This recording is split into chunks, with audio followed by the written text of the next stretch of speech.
Un ministre à moitié nu, lynché et poursuivi jusque dans une rivière. C'est ce qui vient de se produire au Népal. Le pays est en proie à de violentes manifestations et recense 19 morts. En à peine 2 jours, le Népal a basculé dans le chaos et le Premier ministre a démissionné. Comment la situation a-t-elle dégénéré? On vous explique. Situé entre l'Inde et la Chine, le Népal compte 30 millions d'habitants. Et dans le pays, la colère couve depuis quelque temps déjà, notamment chez la jeunesse, exaspérée par la corruption, l'instabilité politique et le fort taux de chômage. Des milliers de Népalais se sont donc rendus dans la rue pour dénoncer cette corruption et exiger le retour des réseaux sociaux. En fait, depuis jeudi dernier, 26 sites internet et réseaux sociaux comme YouTube, X ou encore LinkedIn ont été bloqués par le gouvernement. L'objectif affiché est de mieux faire appliquer les lois sur la modération et lutter plus efficacement contre les discours de haine et les contenus illégaux. Mais la mesure ne passe pas et les mobilisations ont rapidement dérapé. Des centaines de manifestants ont envahi le Parlement à Katmandou avant d'y mettre le feu. En réponse, la police a tiré à balles réelles, faisant au moins 19 morts. Le Premier ministre a annoncé dans la foulée sa démission et le rétablissement des réseaux sociaux. Sur ces images, on aperçoit le ministre des Finances pris à partie, roué de coups par une foule déchaînée avant d'être jeté dans une rivière. Mercredi matin, des blindés et véhicules de l'armée ont été déployés à Katmandou, dans les quartiers sensibles. Plus aucun civil n'est autorisé à circuler. L'armée a promis de réprimer sans hésitation tout acte de vandalisme, de pillage ou d'agression.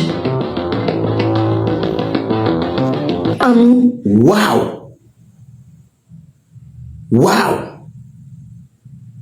Et au même moment au Togo, on m'a envoyé aussi pour le Togo. Au même moment pour le Togo, voilà ce qu'on m'a envoyé pour le Togo. Je vais voir pour le Togo. Parce qu'on m'a envoyé pour ça, je vais voir pour le Togo au moins. Parce qu'ils m'ont envoyé pour Népal. Maintenant, on va voir pour le Togo ce qu'ils m'ont envoyé. C'est-à-dire au moment où... Moi, c'est Togo, toi. Togo, toi, on peut le télécharger. Togo, toi, on peut le télécharger. On m'a envoyé pour Népal. Maintenant, on m'a envoyé pour le Togo. Je vais écouter pour le Togo aussi. Et Togo, toi.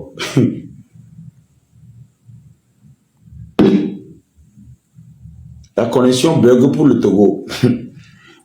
Pour les autres, ça lynché et poursuivi jusque dans une rivière. C'est ce qui vient de se produire au Népal. Pour les autres, ça joue bien. C'est ça, hein, ça joue. Le pays est en proie à de violentes manifestations et recense 19 morts. Maintenant, pour le Togo, ça ne joue même pas. Je suis en train de chercher la connexion. Je suis sur ça. Peut-être ça va jouer après. Je suis là, j'attends. Et pour le Togo, ça ne joue pas encore. Togo, toi, Mimoula Diagoua, quoi. Me dit connexion, on a Togo, toi. C'est pas possible. Ça tourne toujours pour le Togo. Moi, j'ai dépensé plus de 50 millions. Plus de 50 millions sur ce bandit-là. Plus de 50 millions j'ai dépensé sur ce bandit. Quand il est revenu de Nigeria, il a vu la force que j'ai là-bas. Il a vu tout ce qu'on a présenté. Ce qu'il a voulu faire, c'est détruire la personne avec qui je travaillais. La personne a fait ceci, la personne a fait cela, la personne a fait ceci. Et maintenant, quand je l'ai amené en Côte d'Ivoire, j'ai des vidéos ici. Va faire la promotion de la chanson. Chaque fois, il veut parler de moi. La personne là qui est aux États-Unis, et il m'envoie la coupure.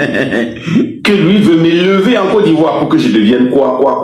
L'envoyer l'argent, il a... Écoutez bien. Pourquoi? Ce qu'il m'a demandé et j'ai refusé. Écoutez bien. Je vais recommencer. Moi, j'ai dépensé... On recommence, hein. On m'a envoyé un truc de Népal. Je joue pour Népal. Pour le Népal a battu un ministre à moitié nu, lynché et poursuivi jusque dans une rivière. C'est ce qui vient de se produire au Népal. Le pays est en proie à de violentes manifestations et recense 19 morts. En à peine 2 jours, le Népal a basculé dans le chaos et le Premier ministre a démissionné. Comment la situation a-t-elle dégénéré? On vous explique. Situé entre l'Inde et la Chine, le Népal compte 30 millions d'habitants. Et dans le pays, la colère couve depuis quelque temps déjà, notamment chez la jeunesse, exaspérée par la corruption corruption, l'instabilité politique et le fort taux de chômage. Des milliers de Népalais se sont donc rendus dans la rue pour dénoncer cette corruption et exiger le retour des réseaux sociaux. En fait, depuis jeudi dernier, 26 sites internet et réseaux sociaux comme YouTube, X ou encore LinkedIn ont été bloqués par le gouvernement. L'objectif affiché est de mieux faire appliquer les lois sur la modération et lutter plus efficacement contre les discours de haine et les contenus illégaux. Mais la mesure ne passe pas et les mobilisations ont rapidement dérapé. Des centaines de manifestants ont envahi le Parlement à Katmandou avant d'y mettre le feu. En réponse, la police a tiré à balles réelles, faisant au moins 19 morts. Le Premier ministre a annoncé dans la foulée sa démission et le rétablissement des réseaux sociaux. Sur ces images, on aperçoit le ministre des Finances pris à partie, roué de coups par une foule déchaînée avant d'être jeté dans une rivière. Mercredi matin, des blindés et véhicules de l'armée ont été déployés à Juste une parenthèse, comment ils ont fait pour aller chercher le ministre des Finances jusqu'à ils l'ont déshabillé, ils l'ont montré son cul là. Demain je ferai un live pour ça. Ce soir je ne vais pas le faire parce que comment eux ils ont fait pour aller chercher un ministre?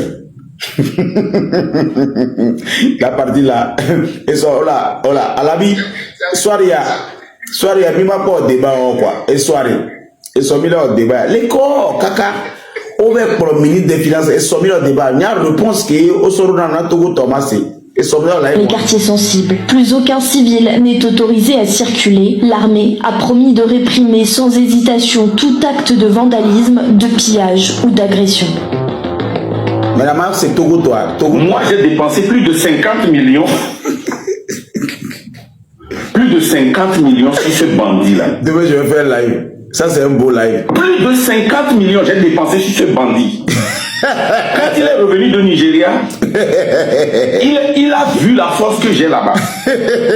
Il a vu tout ce qu'on a présenté. Ce qu'il a voulu faire, c'est détruire. Mes amis, si vous voulez que je fasse ce live ce soir, le live où on est allé chercher le ministre des Finances là, vous devez tapoter l'écran, partager le live au moins 200 fois. Et on va faire le débat là.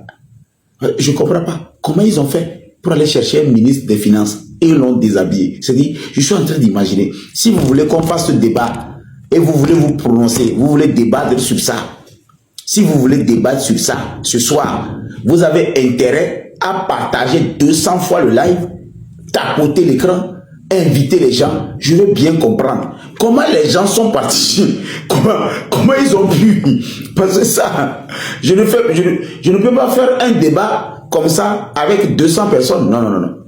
C'est pas possible. Un débat comme ça, c'est-à-dire, il faut voir. C'est quoi? Ils ont avalé quelque chose. C'est-à-dire, ils ont avalé quoi? On les a fait des gris-gris. On les a fait quoi? Ils ont disparu et puis ils se sont apparus dans le bureau du ministre et ils l'ont déshabillé. Il y a un moment, on a débat de nous. Je ne mélange pas les choses. Il y a des débats où on a besoin que la population écoute. On a besoin que le monde écoute. Il y a des courageux que je ne comprends pas. Ministre des Finances. On n'a pas dit ministre des toiles d'araignée. On n'a pas dit ministre chargé des toiles d'araignée. On dit ministre des Finances. Les gars sont... Mes amis, moi je ne vais pas faire ce live là avec 200 personnes, c'est pas possible. Parce que là, il y a une information dedans. L'information qui est cachée dedans, et puis Marc lui dit, il a dépensé 200 000, 50 millions là.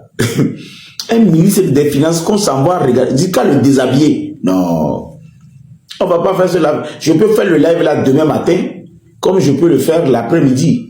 Maintenant, s'ils veulent qu'on le fasse ce soir, qu'on puisse réfléchir sur qu'est-ce qui a pu permettre à les gens d'être courageux au point d'aller chercher. Tu vois, ce qui m'énerve aussi, je dis là, c'est ça. Hier, il est venu, il a dit, bon, on va se voir aujourd'hui à 20h, il est bientôt 21h. Moi, j'ai allumé le live à 16h pour faire les préalables. Même s'il n'a pas été à l'heure, les gens qui disent qu'ils sont en blanc, ils sont blancs, qui sont en retard. Amedo Kobe ou les Yovode, ou les Timbenene, dis-nous-là, Yovode Beleno. Yovode Belé. Quelqu'un qui est en France, qui est en Europe, qui n'est pas foutu de venir à l'heure à un rendez-vous. Qu'est-ce qu'il a appris du blanc? Dis-nous-là, ce dis-nous-là, là. Le rendez-vous qu'on s'est donné ce soir, le monsieur là est venu. On a dit entre 19h30 et 20h. À cause de l'habit, j'ai commencé les discussions. Bientôt 21h, il n'est pas là. Et vous pensez que demain, si un Togolais me dit, demain on va se rencontrer, moi je vais aller. Je vais accepter. Le Togolais peut se mobiliser à quelque part. et dit que demain on sera 50 000 pour faire quelque chose. Le lendemain, tu te réveilles, il y a deux. Moi, je connais le Togolais. Maintenant, les gens sont partis chercher le ministre des Finances. Et vous voulez que moi, je discute